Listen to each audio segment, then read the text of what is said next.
Hello everyone. जैसा कि हम सभी जानते हैं कि इस कोरोना काल में बच्चों की शिक्षा प्रभावित हुई है और उसमें सबसे ज़्यादा जो परेशान नज़र आते हैं वो हैं क्लास 10 के बच्चे, क्योंकि उनको बोर्ड एग्ज़ाम में अपेयर होना है और उन्हें अभी तक समझ नहीं आ रहा कि कब स्कूल कोचिंग्स वगैरह खुलने वाले हैं। तो इसी बीच सरकार की ओर से एक बड़ी राहत देने वाली खबर आई है, वो ये कि सरकार ने सिलेबस में ऑलमोस्ट 30% रिडक्शन कर दिया है। तो इस वीडियो में मैं आपको सोशल स्टडीज़ में क्या चेंजेस किया गया है उसके बारे में बताने जा रहा हूँ।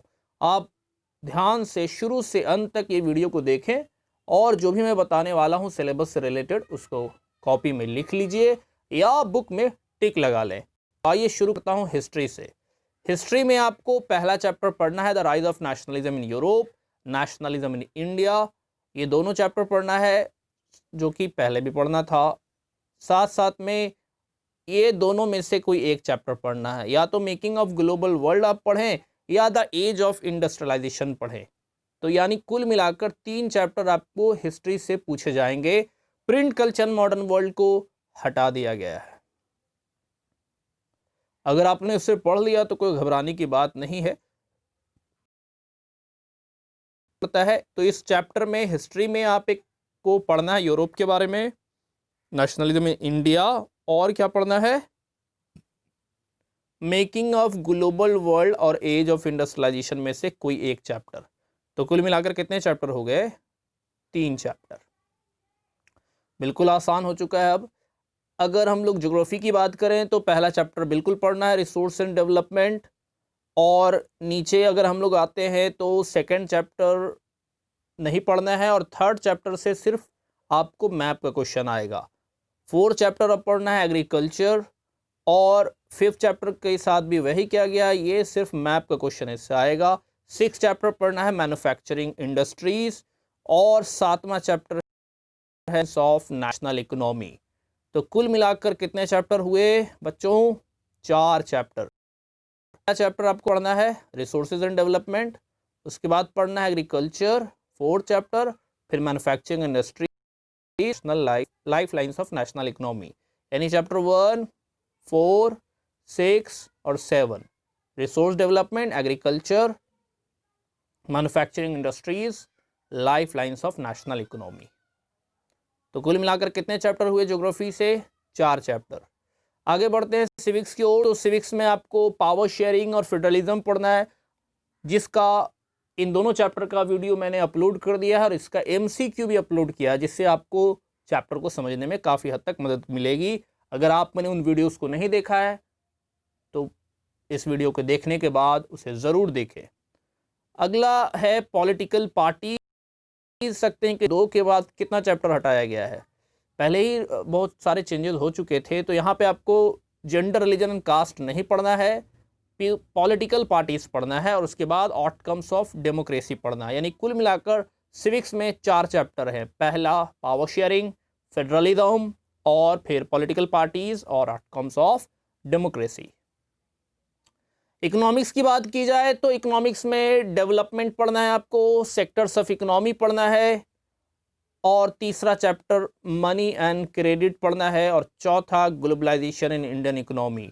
यानी कुल मिलाकर इसमें 4 चैप्टर आपको पढ़ना है, जो पहले भी पढ़ते थे, तो इसमें कुछ खास चेंजेस देखने को नहीं मिला है। इकोनॉमिक्स में 4 है, चारों का 4 आपको समझ में आ गया। एक बार मैं फिर से इसको रिवाइज कर देता हूँ आपको क्या क्या पढ़ना है। हिस्ट्री में पढ़ना है rise of nationalism in Europe, nationalism in India, और मेकिंग ऑफ इंडस्ट्रियलाइजेशन में से कोई एक। यानी हिस्ट्री में कुल मिलाकर पढ़ना है 3 चैप्टर। सिविक्स की बात की जाए, ज्योग्राफी की बात की जाए तो ज्योग्राफी में पढ़ना है 4 chapter. Chapter 1 resource development, agriculture, chapter 4, chapter 6 manufacturing industries, chapter 7 life lines of national economy. और अगर सिविक्स की बात की जाए तो सिविक्स में आपको 4 चैप्टर पढ़ने हैं। Chapter 1 power sharing, federalism, chapter 2, chapter 6 पढ़ना है फिर डायरेक्ट पॉलिटिकल पार्टीज, और 7 पढ़ना है आउटकम्स ऑफ डेमोक्रेसी। तो कुल मिलाकर सिविक्स में पढ़ने हैं 4 चैप्टर। इकोनॉमिक्स में भी टोटल पढ़ने हैं 4 चैप्टर। उम्मीद है कि ये आपको आसानी से समझ में आ रहा होगा, मैंने जो बताने का आपको प्रयास किया। और अगर प्रोजेक्ट की बात की जाए तो आपको इन 3 में से किसी एक टॉपिक पे प्रोजेक्ट बनाना है। कंज्यूमर अवेयरनेस, सोशल इश्यूज़ और सस्टेनेबल डेवलपमेंट, ये प्रोजेक्ट आपको बनाना है।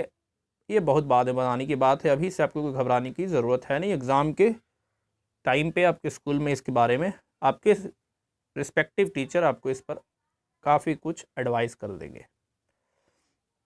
आगे अगर हम बात करते हैं मैप वर्क के बारे में, ज़रा मैप की ओर बढ़ लेते हैं हम लोग, देख लेते हैं कि मैप में हिस्ट्री में मैप से क्या क्या क्वेश्चन आएगा। नेशनलिज्म इन इंडिया में आपको नेशनल कांग्रेस का जो सेशन हुआ अलग अलग जगह पे, इससे रिलेटेड क्वेश्चन है। और नेशनल मूवमेंट में चंपारण, खेड़ा कहाँ पे है, कैसे सत्याग्रह वगैरह हुआ, अहमदाबाद, अमृतसर, जलियांवाला बाग के लिए जो फेमस है, चौरी चौरा जो कि यूपी में है, डांडी जो गुजरात में है, इन तमाम लोकेशन को लेबल और लोकेट करना होगा। ज्योग्राफी की बात की जाए तो ज्योग्राफी में सॉइल टाइप्स के बारे में आपको आएगा कि कौन सा सॉइल किस स्टेट में ज़्यादा पाया जाता है, सिर्फ आइडेंटिफिकेशन करना है आपको। अगला वाटर रिसोर्सेज से क्वेश्चन आपको आएगा, सिर्फ मैप वाला। अभी आपने पहले जब मैं सिलेबस बता रहा था तो देखा होगा कि वाटर रिसोर्सेज से कोई क्वेश्चन एग्जाम में नहीं आने वाले, सिर्फ मैप का क्वेश्चन आएगा। ये कुछ डैम से रिलेटेड आएंगे, सालाल है, सलल है, भाखड़ा नागल है, टेहरी डैम है, राणा प्रताप सागर ETC है। और एग्रीकल्चर की अगर बात की जाए तो इसमें राइस और व्हीट मेजर एरियाज़ के बारे में आएगा, और कौन सा स्टेट जहां sugar cane, tea, coffee, rubber, cotton, jute ETC ज़्यादा उगता है, उनसे रिलेटेड भी प्रश्न पूछे जाएंगे। मिनरल एनर्जी रिसोर्स से भी सिर्फ मैप से क्वेश्चन आएगा, थर्मल पावर प्लांट के बारे में, न्यूक्लियर पावर प्लांट के बारे में। मैन्युफैक्चरिंग इंडस्ट्रीज़ की बात की जाए तो कॉटन टेक्सटाइल इंडस्ट्री कैसे लोकेट है, मुंबई, इंदौर, सूरत और अलग अलग क्षेत्रों में। आयरन स्टील प्लांट से रिलेटेड क्वेश्चन आ सकते हैं। सॉफ्टवेयर टेक्नोलॉजी पार्क से क्वेश्चन आ सकते हैं। Life lines of national economy की अगर बात की जाए तो इसमें मेजर पोर्ट से रिलेटेड आएंगे क्वेश्चन, और इंटरनेशनल एयरपोर्ट कैसे अलग अलग जगह पे लोकेटेड है, उनसे रिलेटेड प्रश्न आएंगे। तो आप बिल्कुल रिलैक्स रहें और जमकर तैयारी करें अपनी परीक्षा की, क्योंकि देखिए लॉकडाउन तो होगा ही, और लॉकडाउन इसलिए भी किया गया है, स्कूलें इसलिए भी बंद की गई क्योंकि आपकी जान जो है वो हर चीज़ से ज़्यादा इम्पॉर्टेंट है। आपने सुना ही होगा मुहावरा, जान है तो जहान है। आपको बिल्कुल भी डिप्रेस नहीं होना है। आप इसके लिए अगर किसी से मोटिवेशन लेना चाह रहे तो Nelson Mandela is the perfect man, क्योंकि उन्होंने 28 साल जेल में गुजारे। उनका एक तरह से आप कह सकते हैं 28 साल का लॉकडाउन था, लेकिन जब वो बाहर आए तो मुस्कुराते हुए आए, और अंदर में भी अपने आप को पूरी तरह से सब्र और पेशेंस के साथ उनका जो काम था, अपनी बात पे टिके रहना, उस पे वो टिके रहे। ठीक उसी तरह से आपको हर एक दिन तैयारी करते रहना, पढ़ते रहना, और आखिरकार आप एग्ज़ाम में बहुत अच्छे मार्क्स से सफल होंगे और आपका भविष्य उज्जवल रहेगा। ऐसी हमारी सेमिनरी क्लासेस की ओर से कामना है। उम्मीद है कि ये वीडियो आपको पसंद आया होगा, इसमें बताई गई बातें, सिलेबस क्लियर हो गया होगा। तो आपसे एक अनुरोध है कि इस वीडियो को आप लाइक करें और ज़्यादा से ज़्यादा लोगों तक पहुंचाने का काम करें, ताकि कोई भी ऐसा बच्चा ना हो जिसे सिलेबस के बारे में इंफॉर्मेशन ना हो। Thank you, have a nice day, bye bye, अपना ख्याल रखिए, सेफ रहिए।